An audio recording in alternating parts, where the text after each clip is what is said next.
Do you want to make your own podcast?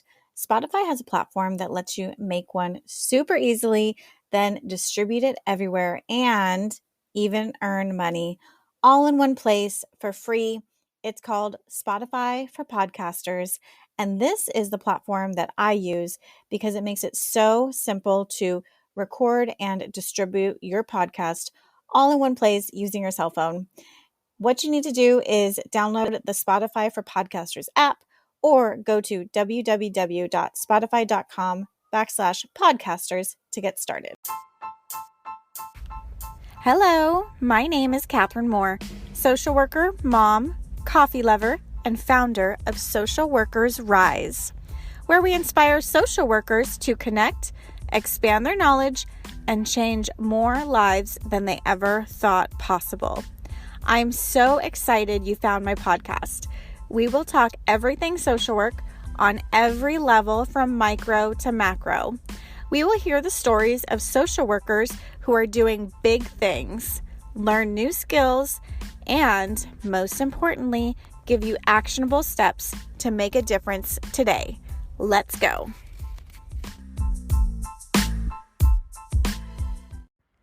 Hello, welcome to another episode of Social Workers Rise. This is Catherine here, and today we are talking with Kelli Harris, a LCSW who specializes in providing teletherapy through the virtual platform AbleTo. And she shares what you should do and not do during telehealth, teletherapy sessions with your clients. And we also talk about the future of telehealth and what you need to know to be prepared. And with that, let's get into it.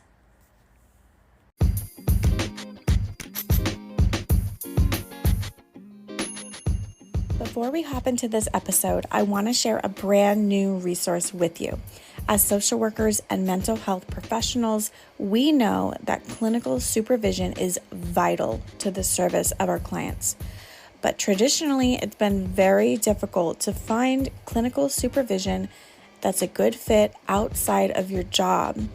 Or as a clinical supervisor, it's been really challenging to connect with new professionals who are looking for your unique skill set that you bring to supervision.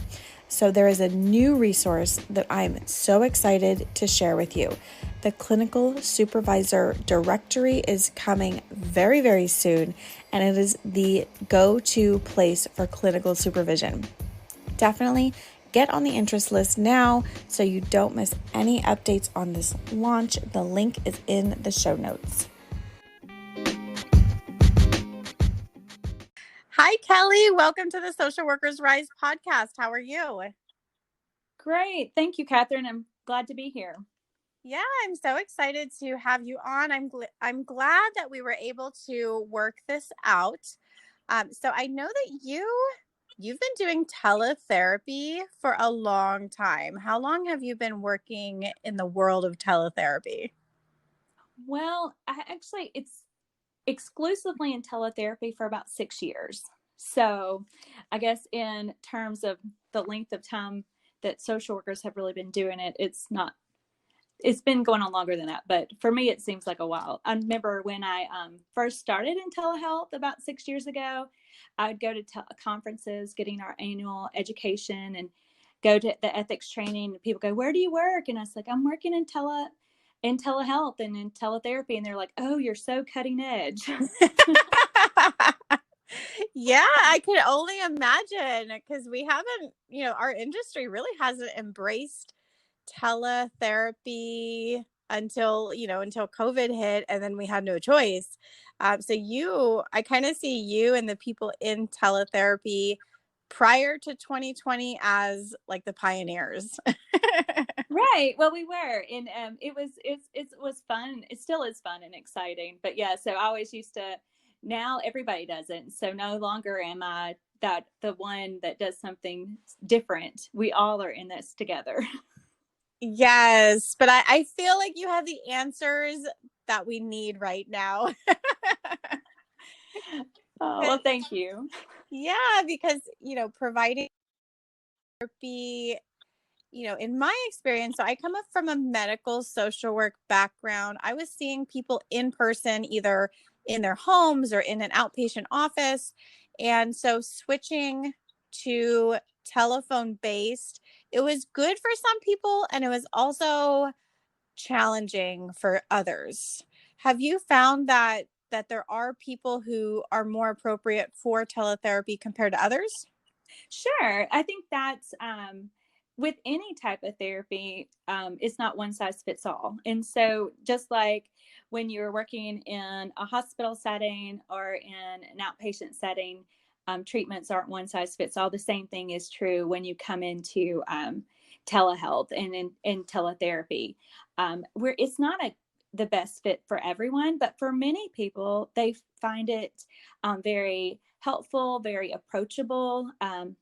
One of the most exciting things that I found when I first got into it was that I was seeing people who would never want to set foot in an office, who just because of the stigma of mental health, because of time or work schedules, would have never sought help with their mental health or emotional health. But because of the convenience and the access that they had with the telehealth method and with virtual care, they were very open to it, and it brought down a lot of those barriers.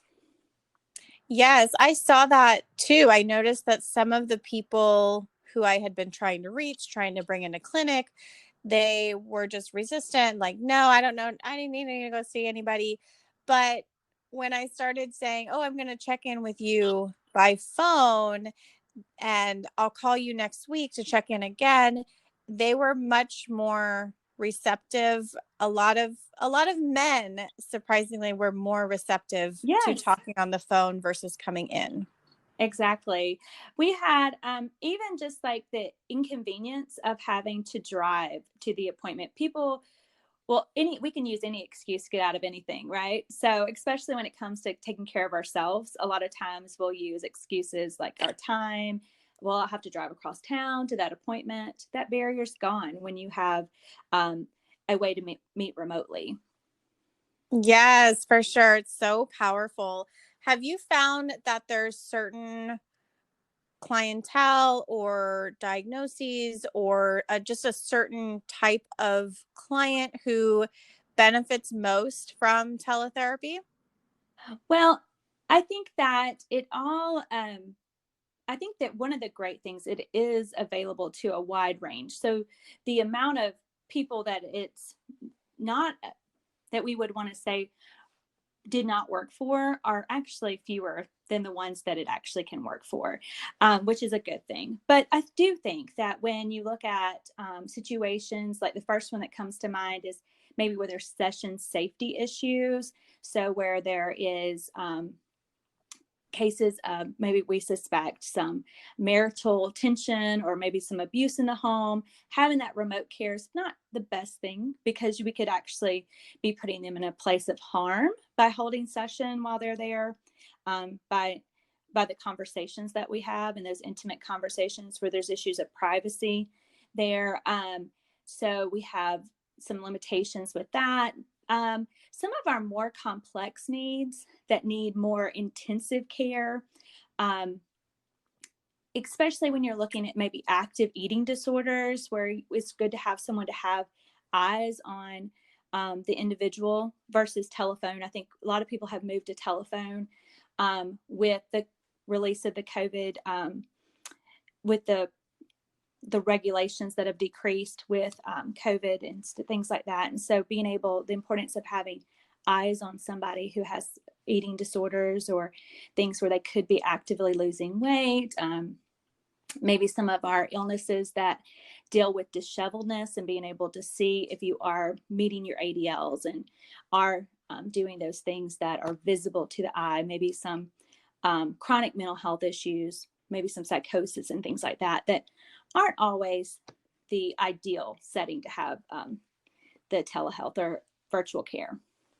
Yeah, that makes sense. Yeah, I remember, because in medical care, your visual assessment is extremely powerful of the person. Mm-hmm. And losing that part, we were then forced to rely on their self-report, which Right. people can skew the self-report for negative or for positive. If you feel like the world is just so terrible and you're just very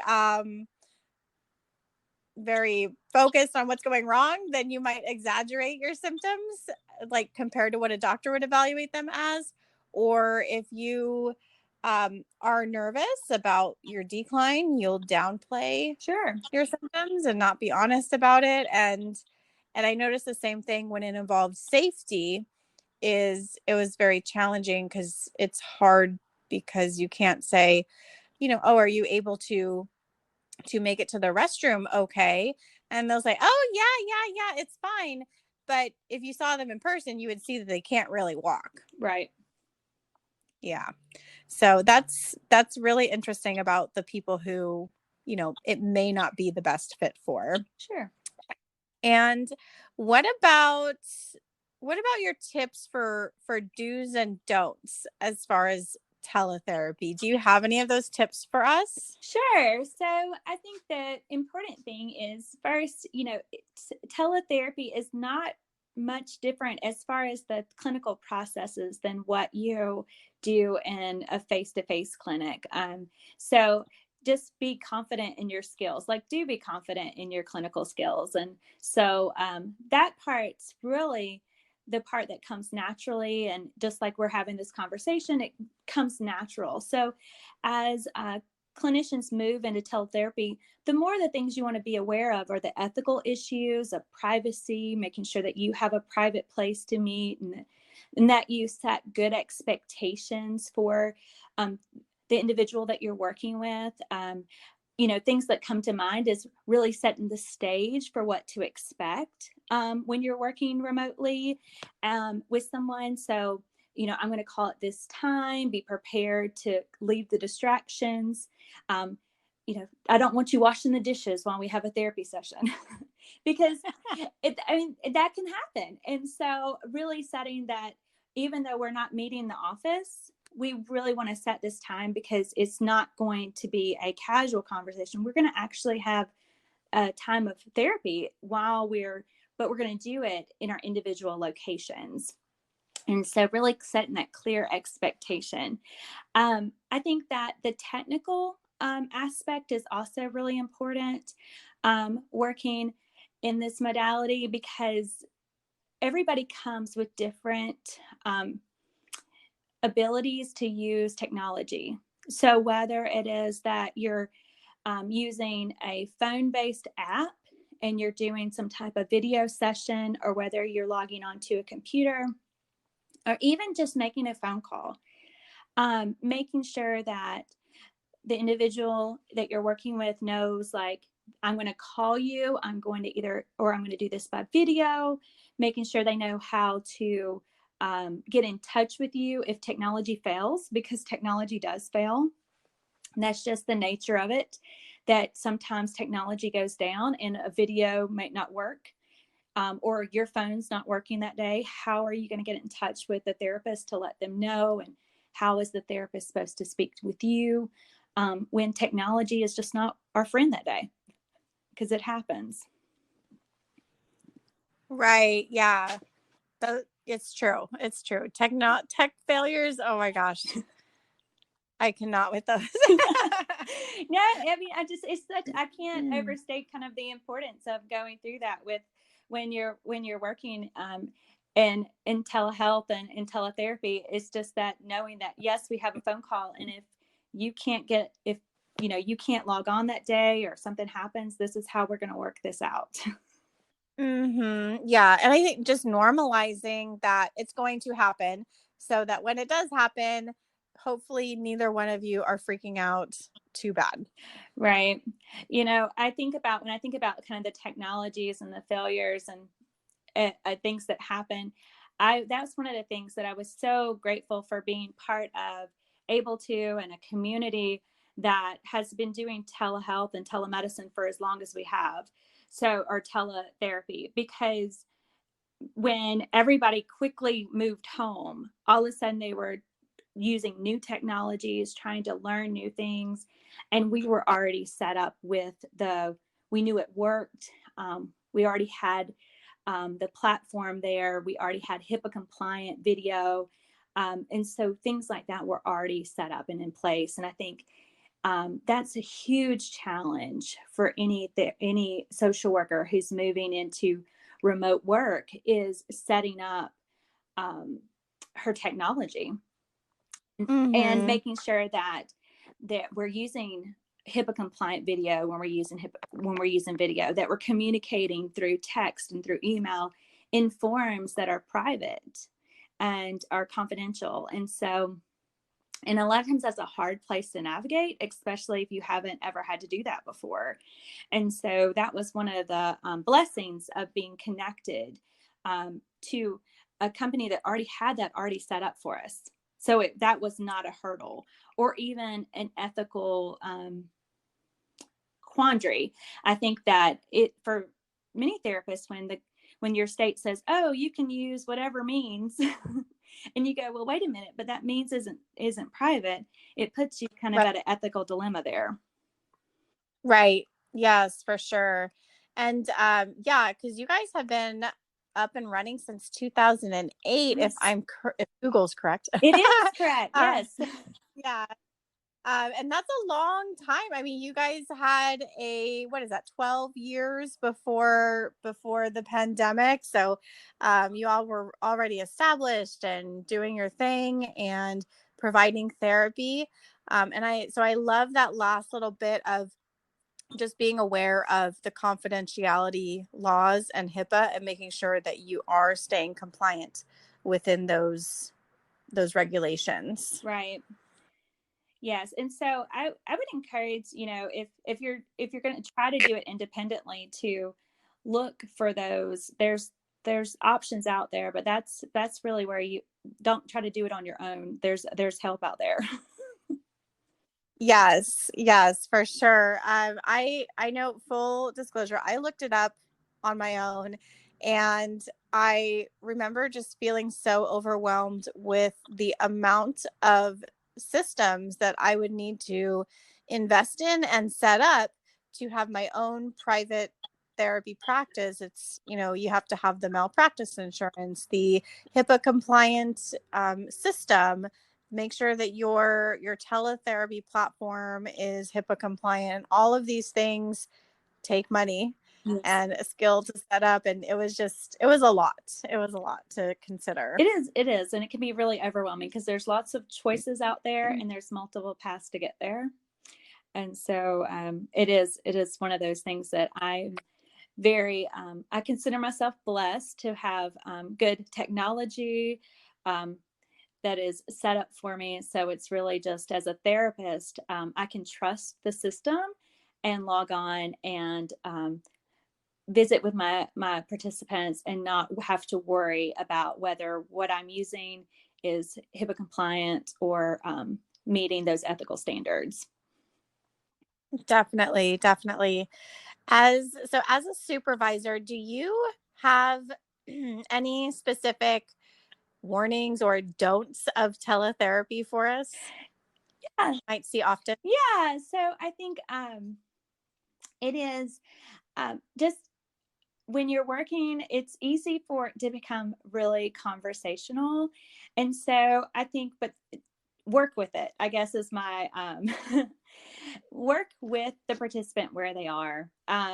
It's easy. Just like we're talking now, you get someone we're very comfortable now in our world talking on video and talking on phone, and it can become just two girls sitting on the phone having a cup of coffee.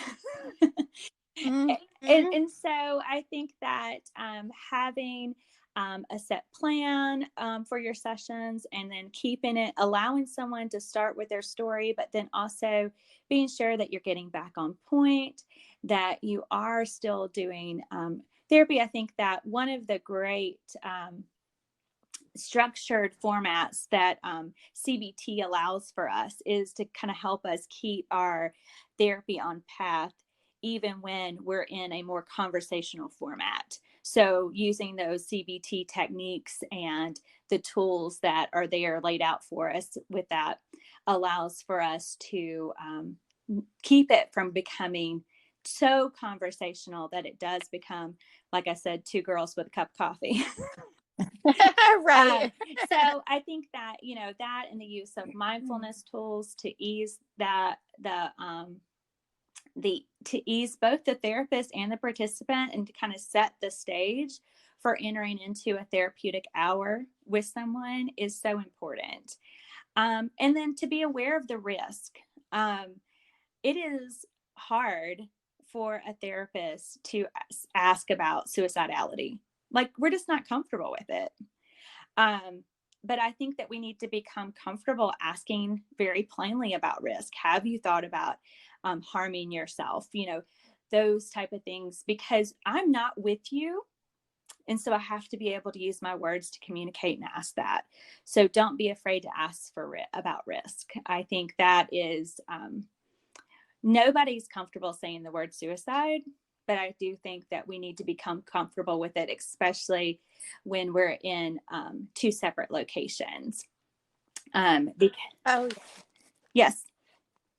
Yeah, definitely. I've done suicide assessments. I can't even count how many times. And even to this day, when I know I can feel it in my whole body, I'm like, I have to ask and assess for risk. And I'm nervous about their response, because if it's, oh no, like that's that's not me. Like, okay, cool. But if they're like, well, I'm like, oh geez. Right. Where is this gonna go?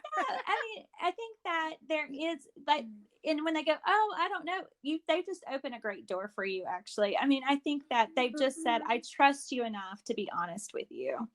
And so don't be afraid of it. I understand it's hard.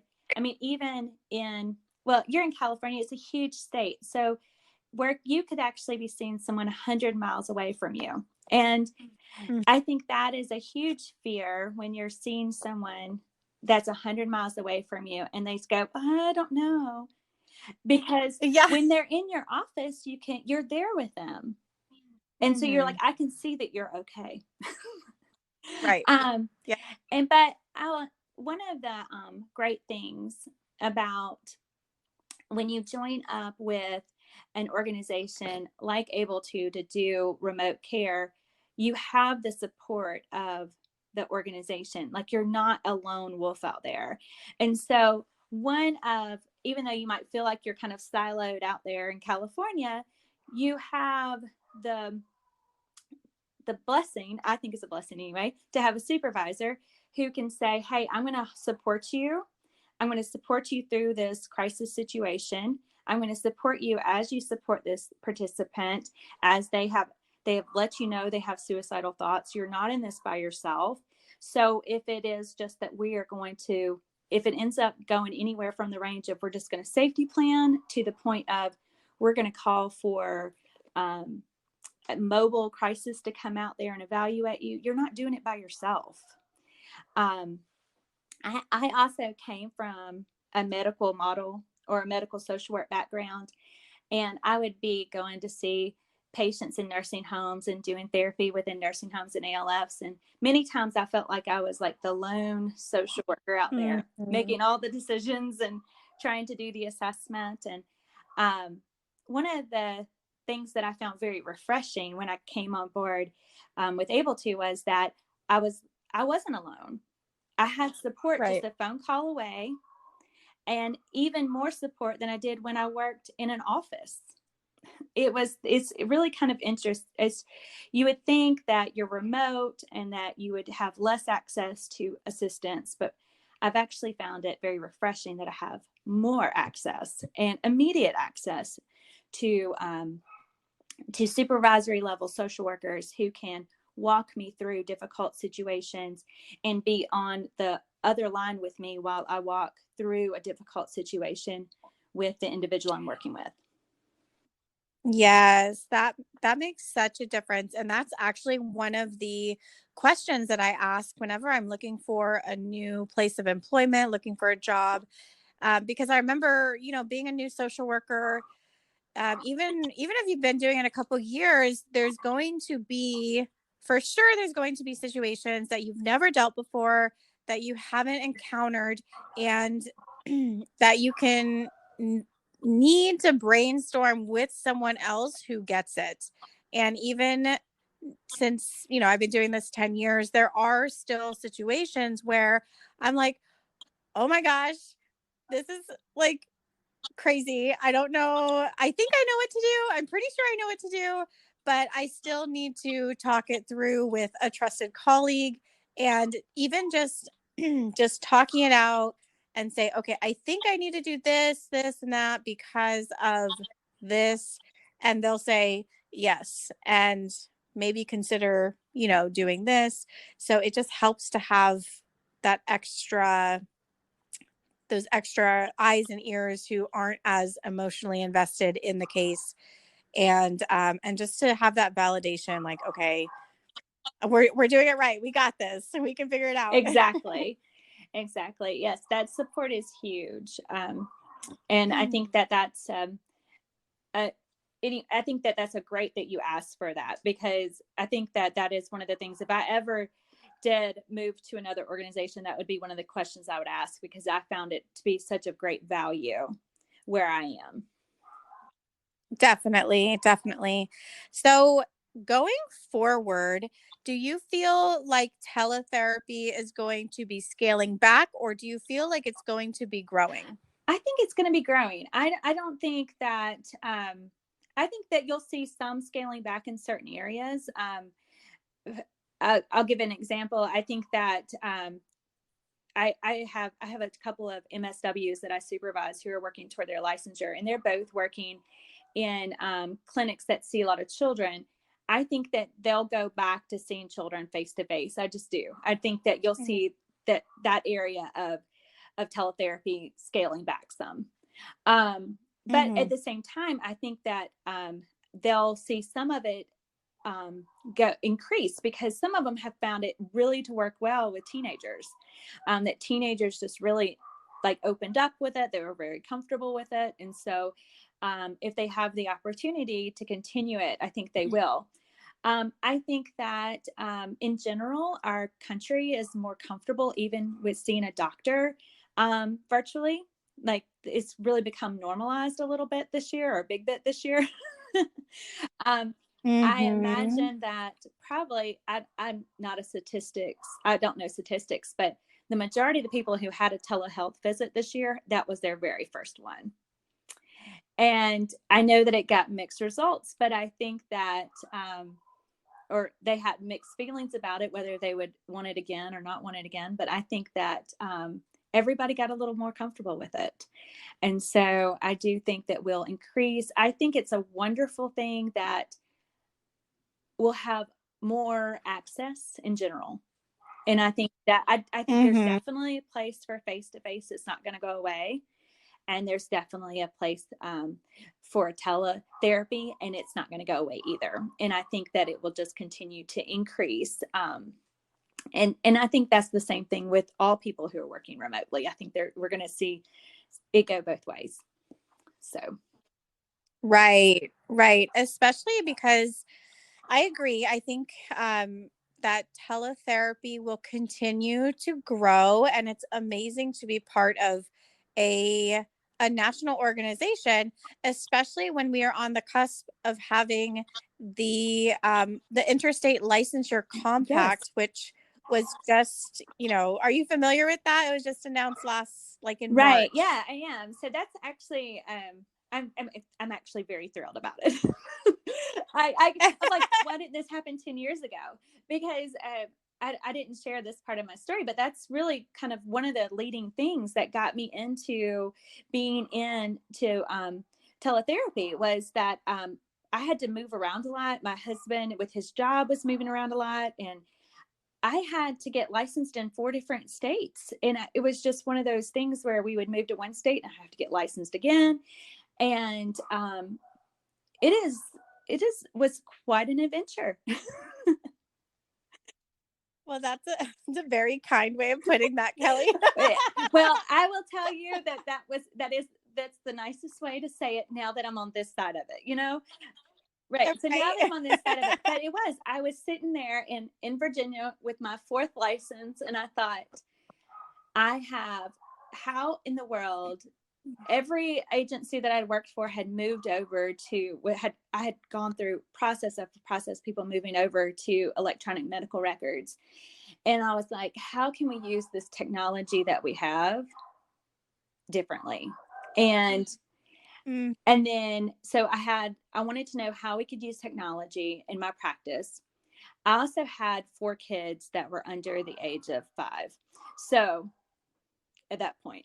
And so I was like, I can't work a traditional job. It's just not logical. And so how do we do this? How do we make this work? And so I remember looking for technology and social work, and I used my CEU credits to take e-therapy classes from Florida, because that was the place that was doing. Okay. Anyway, so long story short, 2 years later, I was connected with AbleTo, and I was like, this is what I've been looking for. Yes, that's amazing. Yeah, it was flexible enough. It wasn't traditional hours. It was using technology, and that I could use all my state licenses, all 4 of them. Yes. So just a side note, if you are not familiar with social work licensing process, it is a process in each and every state you are in. So that means that every state Kelli went to, she would need to submit an application, pay the fees.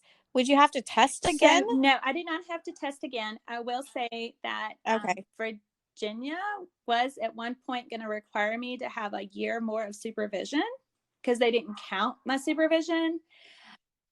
I will, and this is what I tell every social worker who's changing license: don't be afraid to talk to the board. Because we can advocate for ourselves. We can, it took me 6 months to get my license in the state of Virginia. But, wow. But so that can happen because they don't have all the same standards of care, not care is not the right word, but so my supervisor that I had that did my supervision for my LCSW did not have, they required like 3 years post LCSW, and then mine had only had 2 because the state I got licensed in originally only required 2. And so they thought that a year of her supervision of me did not count.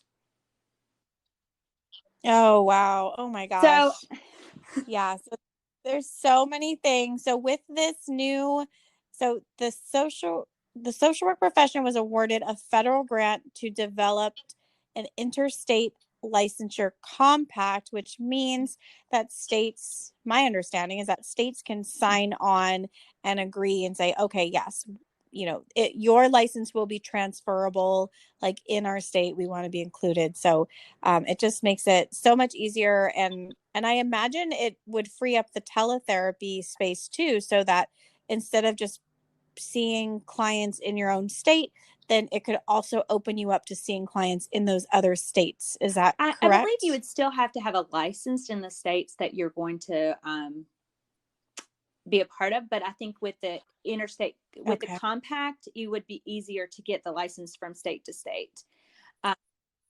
So right now, if I was going to go work in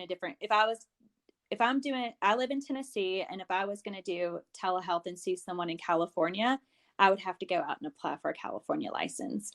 And California standards are different, so chances are it would be a lot of hoops to jump through at this point. But if California signed a compact with Tennessee, signed the compact, then there is the opportunity that I would still probably have, depending on how they set up and use this grant.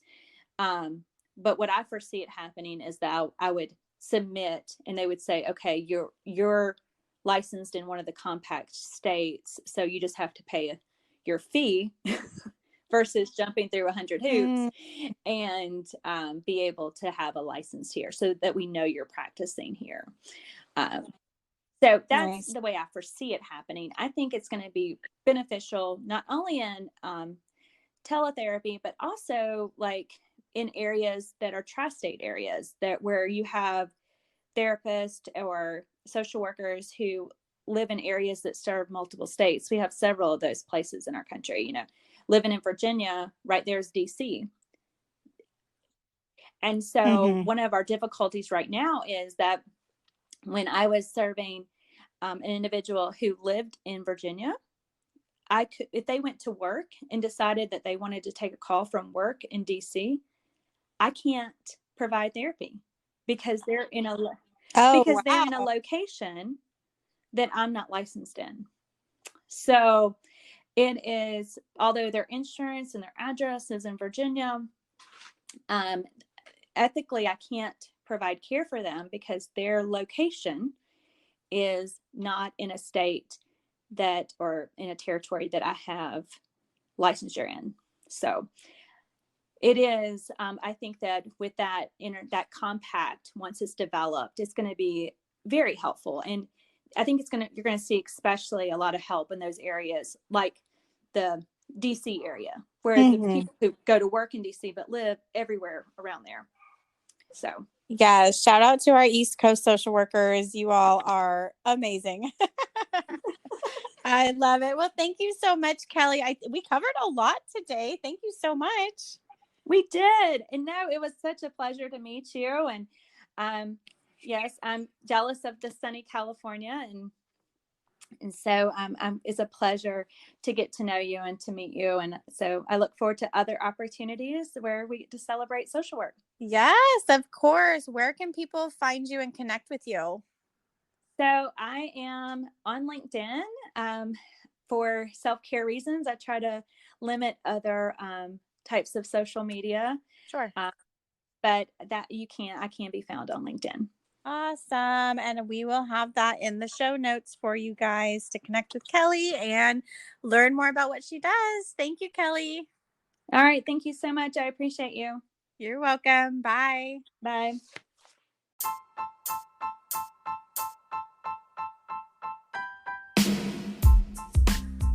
Thank you so much for listening to another episode of Social Workers Rise. If this episode helped you, please help me spread the word by leaving a review wherever you listen to your podcast, and share that you're listening. Tag me on social media. I love it. I will repost and reshare. I love it. Social currency is free, but it is so valuable. Also, I'd love to hear from you on Instagram. I really do respond. I really do love it when you give me your feedback. Lastly, this is not therapeutic advice or business advice or any other kind of personalized advice. To get that, you definitely need me as your coach. So please, again, reach out to me on Instagram. I can't wait till next week. I will see you then. All the love. Bye.